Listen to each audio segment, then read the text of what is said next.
Bonjour, vous écoutez l'équipe du Mondial, le podcast de l'équipe sur les coulisses des Bleus. L'altitude s'élève encore un petit peu plus ce soir. France-Maroc, ce sera à 22h, le premier quart de finale de la Coupe du Monde. Et comme il y a 4 ans, les Bleus affrontent les Lions de l'Atlas. Mais attention, ne vous attendez pas à un remake de la demi-finale au Qatar. Le Maroc a progressé, plus de pressing, plus d'intensité, des transitions ultra rapides, des joueurs très talentueux comme Bouhaddi, Dias, Ounahi et Hakimi évidemment. Cette équipe est redoutable, alors comment les Bleus vont-ils pouvoir rester maîtres de leur jeu? Comment faire douter des Marocains en pleine confiance? On va vous donner les clés du match, les compos probables aussi. Côté français, ça devrait être sans Tchouaméni, mais avec Désiré Doué. Voilà de quoi patienter avant le coup d'envoi à 22h en France. Et avec moi aujourd'hui, Damien Degore, Hervé Penaud et Yves Leroy. Salut messieurs. Salut Marie. Salut Marie. Bonjour à tous, mais quel plaisir de vous retrouver. J'étais là lors du premier match de l'équipe de France et je me retrouve là lors du dernier. C'est quand même énorme. C'est toujours un spectacle d'avoir Hervé avec nous, c'est génial. Oh, on va battre un record d'audience, je pense. Oh bah j'espère. Allez, si vous voulez tout savoir sur les Bleus et le Maroc aujourd'hui, vous êtes au bon endroit.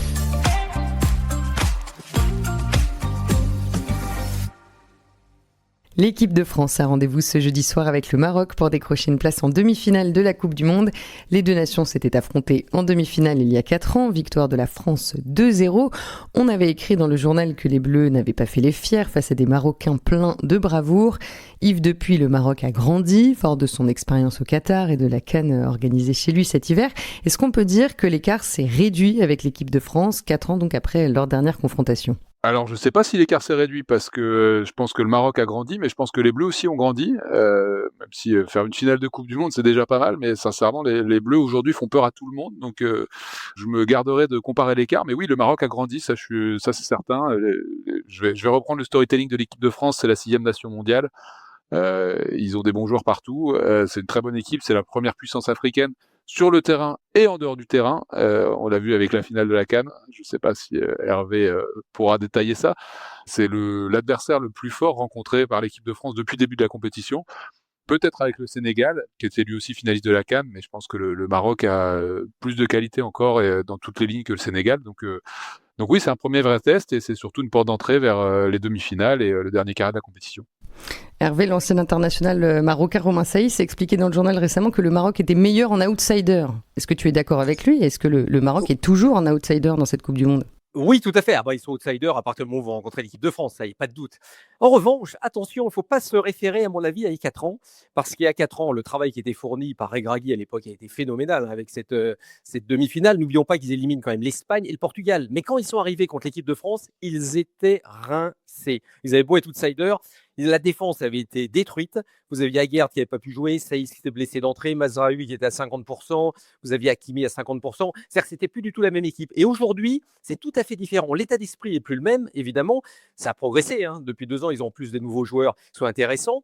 Et puis l'équipe a progressé régulièrement sur le plan du jeu. Et puis maintenant, elle arrive, alors je ne dis pas du tout à son apogée, on reparlera ça dans 4 ans quand ils recevront la Coupe du Monde. Mais en tout cas, aujourd'hui, ils ont des joueurs de très haut niveau. Et puis surtout, ils arrivent sur l'équipe de France après avoir gagné le match qu'il fallait gagner pour eux, parce qu'il fallait battre le Canada. Finalement, le Canada était quasiment le match le plus dur pour eux dans l'esprit, parce qu'ils n'auraient pas accepté un échec contre le Canada. Ça a été très difficile, ils s'en sortent bien avec 3-0.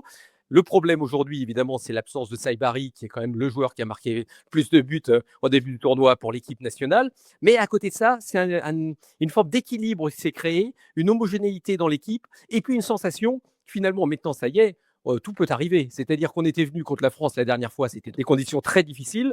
Cette fois-ci, ils arrivent pleine balle. Ça y est, tu dis on pour le Maroc, Hervé? Ah, j'ai pas dit on, si j'ai dit il. Tu m'as mal entendu. Non, n'exagérons pas quand même. Oui, c'est une équipe franchement qui vient sûre d'elle. Alors il y a cette interrogation bien sûr sur la pointe, puisque Saibari ne devrait pas jouer. En revanche, il devrait récupérer Riyad Chadi derrière, Chadi Riyad, qui lui est un joueur très intéressant, qui était formé d'ailleurs du côté de Barcelone. Il était blessé lors du dernier match. Il a un petit souci au genou. Visiblement, il devrait être présent. Il s'est entraîné normalement sur le dernier entraînement. Son absence aurait pesé encore plus lourd pratiquement que celle de Saibari, entre guillemets, parce que Saibari, évidemment, est un joueur encore d'un autre niveau. Mais parce que dans l'équipe de cette équipe, Alal, qui l'avait remplacé, avait été en immense difficulté contre le Canada.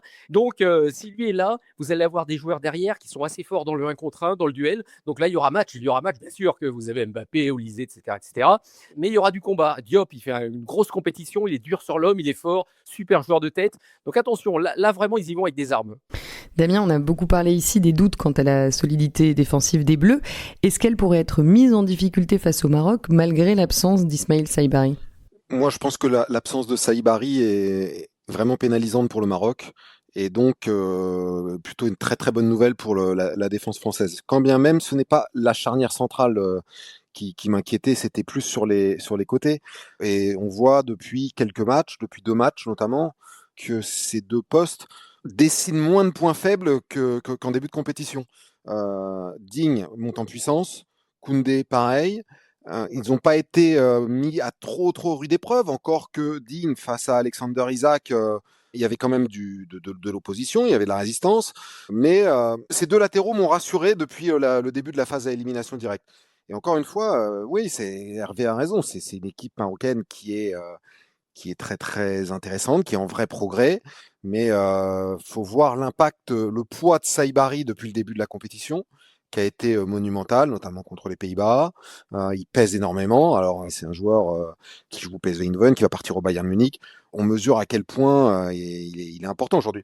Je pense que cette absence va vraiment, vraiment être pénalisante pour le Maroc.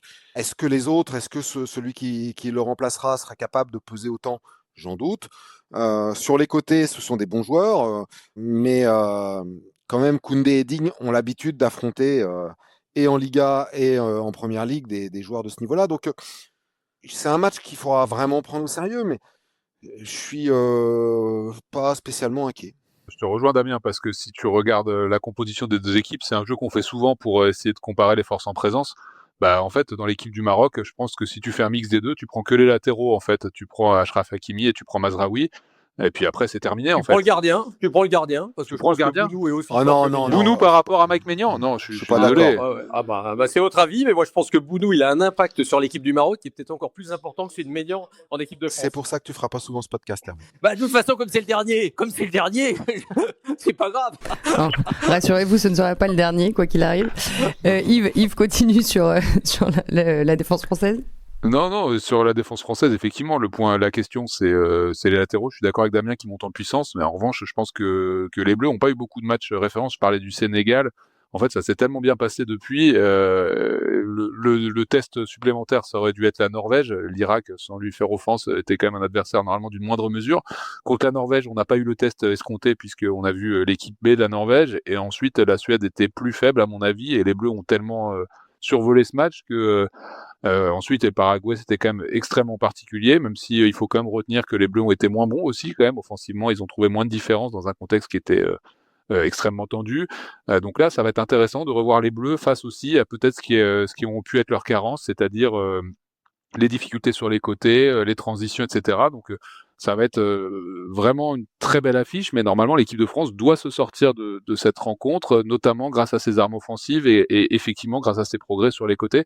Mais c'est vraiment une excellente porte d'entrée vers le dernier carré. Non, mais c'est sûr que sur le papier, on va pas se mentir. Évidemment que la France, quand même, a fait figure favorite, c'est logique. Mais attention, vous savez, ce petit jeu de regarder quels sont les joueurs qui pourraient jouer dans une autre équipe, c'est un jeu à utiliser avec beaucoup de précautions. Parfois, vous avez des joueurs qui se surmotivent en équipe nationale. Vous avez des joueurs d'équipe nationale, notamment en Afrique, il y en a beaucoup, j'en ai beaucoup connus. Et un joueur comme Ounahi, par exemple, sur une régularité de saison, il est compliqué. Mais en revanche, sur un match, il peut vous sortir une masterclass. El Khanous, c'est bon aussi en club. Mais El Khanous, c'est un joueur de très très haut niveau. Et quand il était plus jeune, tout le monde le considérait un peu comme le nouveau De Bruyne en Belgique. Après, il a choisi de jouer pour le Maroc. Brahim Diaz, sur un match, il peut vous sortir aussi une masterclass. Vous savez, donc ça veut dire qu'ils ont des joueurs qui sont capables de hausser leur niveau. Et El Anaoui et Bouhaddi en milieu défensif ont de l'impact à la fois à la récupération, impact physique, la qualité technique. El Anaoui, par exemple, pourtant, à la Roma, il n'a peut-être pas fait une deuxième partie de saison énorme, c'est le moins qu'on puisse dire.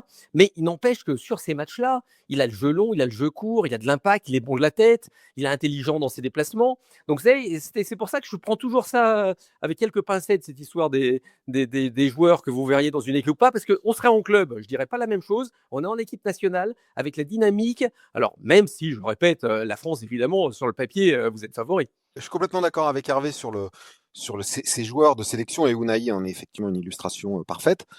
Mais le sentiment que j'ai avec cette équipe de France aujourd'hui, c'est que non seulement ce sont des joueurs extraordinaires dans leurs clubs respectifs, mais qui sont en train tous de devenir des joueurs de sélection. Et la preuve en est avec Kylian Mbappé, qui est incroyable, honnêtement, depuis ce début de compétition. Il est quand même difficile de trouver des critiques objectives sur la prestation, sur l'état d'esprit de Kylian Mbappé.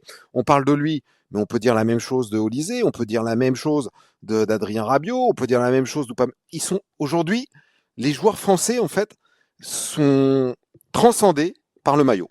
Ouais, et sans vouloir faire l'oiseau de mauvais augure quand même, à quel point l'absence de Tchouaméni, qui devrait donc débuter sur le banc, peut être préjudiciable, Damien? Ça, on va vite le voir parce que ça va dépendre de la capacité des Français à ne pas se faire trop déséquilibrer sur les phases de transition. J'imagine que la France aura la possession et Tchouaméni était un peu c'est la vigie de cette équipe de France. C'est le milieu de terrain qui veille à ce que les Bleus ne soient pas trop déséquilibrés. Il faut revoir un peu ses déplacements sans ballon, sa manière de surveiller en permanence l'attitude de l'adversaire à la récupération. Il est là, il ralentit, il freine les contre-attaques. Et je trouve que Koné n'a pas encore ça. Avec le ballon, il est capable de casser des lignes, sans doute comme Tchouaméni ne le fait pas. Et ça va être c'est un aspect quand même intéressant. Mais sans le ballon, il n'a pas la même influence sur l'adversaire, je trouve. Alors après, dans les duels, il y va, mais il n'a pas encore cette expérience. Souvenez-vous, cette fin de première période contre le Paraguay où très bêtement, mais ça remet pas en cause son talent, c'est juste une forme d'inexpérience où il perd 2 ballons que Tchouaméni n'aurait sûrement pas perdu parce que il les aurait libérés sans doute plus rapidement ou à l'impact il aurait été plus solide parce qu'il savait que c'était une zone de jeu très, très dangereuse. Et il faudra voir comment Koné est capable de rectifier on va dire ses petites scories, mais autant l'absence de Saibari sera très très handicapante pour le Maroc à mon sens, celle de Tchouaméni pourrait l'être un peu pour les Bleus. Ouais, je trouve que c'est un secteur de curiosité aussi parce qu'effectivement, aussi, en plus dans ce secteur, on va retrouver Ayoub Boadi et si je reviens au jeu des deux équipes mélangées, même si il faut le prendre avec prudence, et ben en l'absence de Tchouaméni, si on doit choisir entre Manu Koné et Ayoub Boadi dans la forme qu'il a affichée contre le Brésil par exemple, et ben il peut y avoir un dilemme. Et donc, ça veut dire que dans ce secteur-là, il va y avoir une vraie bataille et bien sûr une question aussi de qui va récupérer les tâches défensives d'Aurélien Tchouaméni. Et là-dessus, je fais assez confiance à Adrien Rabiot qui est capable de beaucoup s'adapter. Mais ce secteur-là, il va être particulièrement intéressant à suivre, ça c'est certain. Alors hier, on en parlait ici, la tendance était au maintien de Bradley Barcola sur le côté gauche de l'attaque française. Finalement, c'est Désiré Doué qui devrait débuter. Qu'est-ce qui a fait pencher la balance en faveur de l'ancien Rennais, Damien? Je pense que son entrée contre le Paraguay a été décisive dans la réflexion du staff des Bleus et de Didier Deschamps en particulier. Est-ce que Deschamps veut que Doué use un peu par ses provocations, balle au pied, Achraf Hakimi, et ensuite il le remplace par Barcola qui prendra la profondeur et que il pourra prendre Hakimi un peu plus de vitesse parce que Hakimi sera fatigué et qu'il sera un peu usé par le travail de Doué avant. Ça me fait penser un peu à ce qui se passait à une époque avec Kingsley Coman et Ousmane Dembélé. Un coup c'était l'un, un coup c'était l'autre. Et en général, quand l'autre entrait, il profitait du travail d'usure de son coéquipier. C'est lié à ça. Moi, je suis un peu surpris quand même parce que quelqu'un comme Hakimi, qui est très offensif, libère des espaces dans son dos et je pense que Barcola se serait goinfré de ces espaces. Ça n'empêchera pas de le faire quand il va entrer en jeu parce que je suis quasi convaincu qu'il entrera en jeu. Mais voilà, il y a eu, je pense que la nuit a porté conseil au staff qu'ils ont préféré Doué sur la forme du moment, sans doute.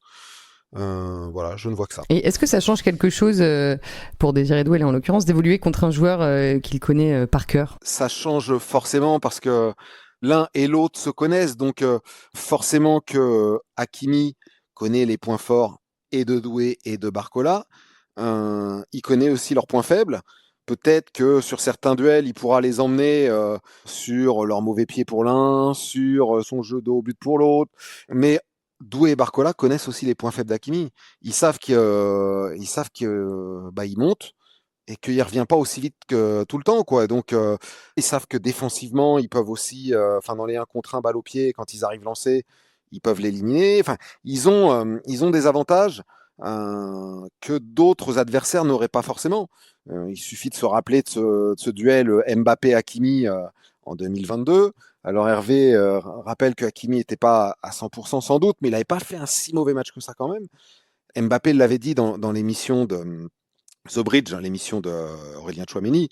Il avait dit, ouais, quand le jeu était à l'opposé, on passait notre temps à parler, on programmait nos vacances et tout. Moi, je soupçonne quand même Mbappé d'avoir fait ça aussi pour essayer de sortir un peu du match Hakimi, parce que Mbappé il a cette capacité à rentrer très vite que n'ont pas forcément tous les adversaires. Et si il lui parle en permanence pour lui embrouiller l'esprit, je pense qu'il y a une bonne raison. C'est possible, effectivement, en dehors de l'amitié et qu'ils se portent l'un pour l'autre. Mais c'est vrai qu'Hakimi va avoir aussi un rôle déterminant, hein, parce qu'on voit qu'il a des jambes, ça, il n'y a pas de doute. Il n'a pas tout fait parfaitement, mais en revanche, il a des jambes. Ses appels dans le dos des défenseurs adverses sont très, très, très forts, je trouve, durant cette Coupe du Monde. Alors, il y a, avec la capacité de Brahim Diaz à venir intérieur, évidemment, il lui libère l'espace, parce qu'il y a beaucoup de mouvements un peu dans cette équipe-là. Hein, vous verrez, Al-Khanous, il est à gauche, il va à droite. Ounaïb, on le voit un petit peu partout.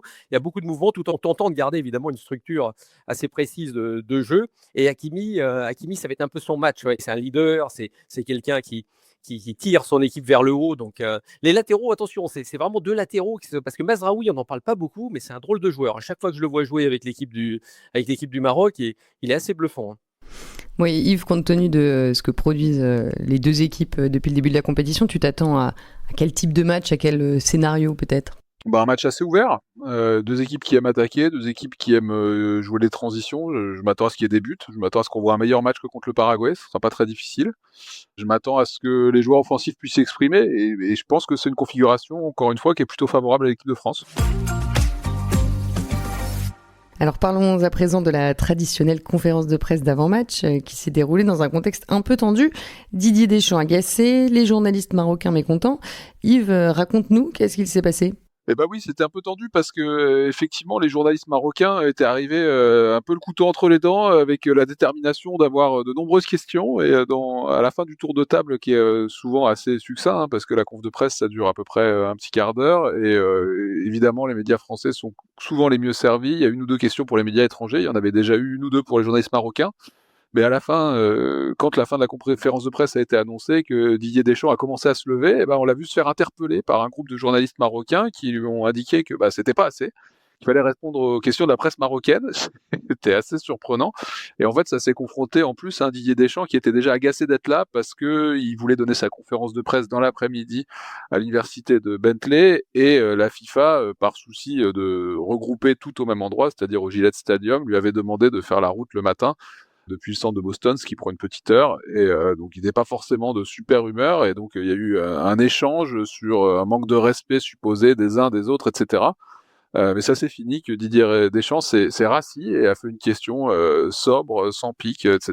Donc a fait le métier pour donner une dernière question aux journalistes marocains, mais on a senti qu'il y avait une certaine véhémence, on va dire. Vous venez dans une conf de presse, vous voulez avoir du Didier Deschamps, c'est logique. Hein. Et puis il y a une telle attente autour de ce match-là, une telle pression, vous savez. C'est ce qui fait aussi la passion de ces équipes-là. Hein, vous savez, c'est se sentir tellement amoureux de son maillot, amoureux de son pays. Donc voilà, c'est un match immense pour le pays, pour le peuple marocain. Donc évidemment, d'une certaine manière, les journalistes, ils charrient ça avec eux. Ils ont ça aussi sur leurs épaules. C'est un peu comme les pays sud-américains. On sent qu'il y a vraiment quelque chose derrière. Les Mexicains étaient à fond derrière leur équipe. Bon, ça fait partie du jeu de ces Coupes du Monde. Donc, génial. Après, il y a un match.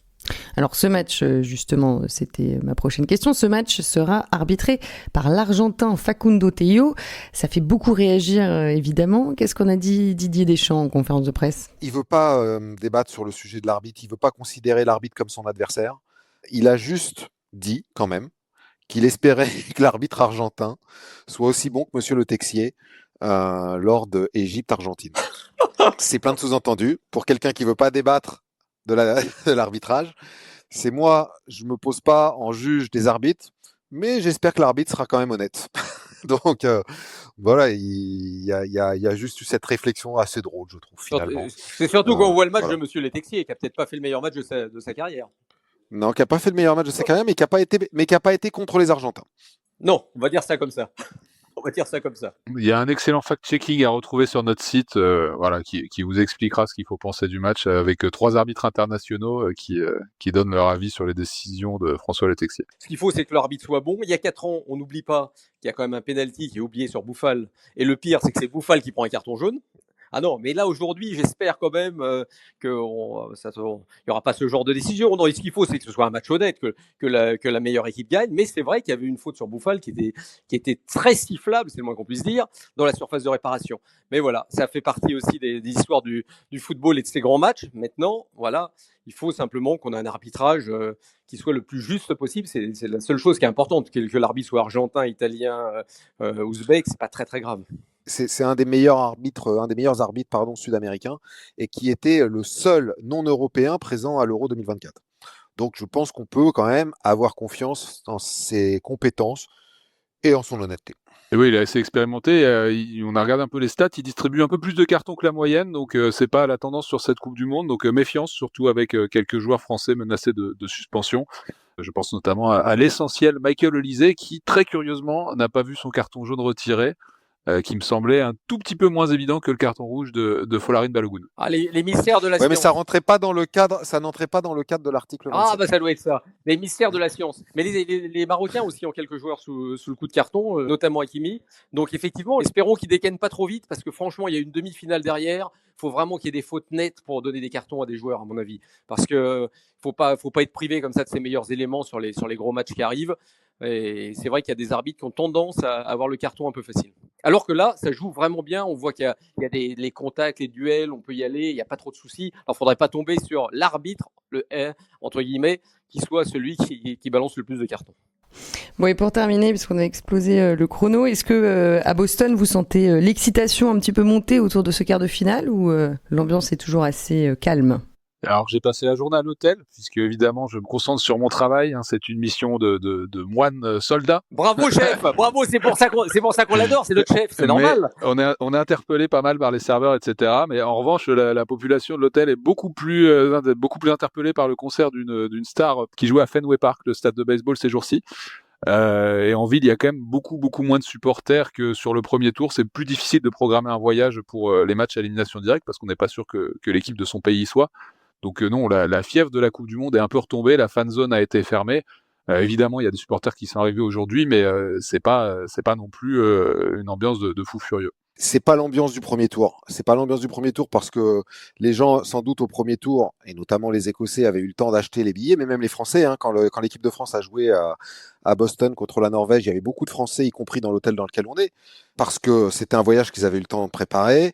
Là, il y avait une forme d'incertitude. On ne savait pas si les Bleus iraient en quart, s'ils allaient en quart, dans quel quart ils seraient, dans quelle ville. Donc forcément, on voit quelques maillots bleus en ville, mais c'est pas forcément des Français. Parce qu'il faut savoir que l'équipe de France a une vraie cote d'amour aux États-Unis depuis le début de la Coupe du Monde, et notamment à Boston.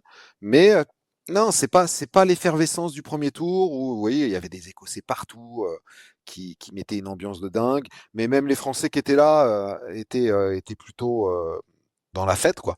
Là, c'est assez calme. Et ce sera le mot de la fin. Merci beaucoup, Yves Damien Hervé. C'était un épisode passionnant à animer. Bon match. Merci Marie. Merci Marie. Et puis, on va se régaler. Ne ratez pas ce match-là. Je peux vous dire, il faudra écouter le podcast du lendemain. On aura les explications pourquoi la France a cédé. Voilà, on les aura. Merci à vous de nous avoir suivis. Vous êtes plus de 100 000 en moyenne à nous écouter depuis le début de la Coupe du Monde. Donc merci pour votre fidélité. Et n'hésitez pas à écouter aussi l'équipe du Tour en ce moment pour ne rien manquer du Tour de France. Et puis tous nos autres podcasts disponibles sur l'équipe.fr et sur toutes les plateformes. Passez une bonne journée. À demain.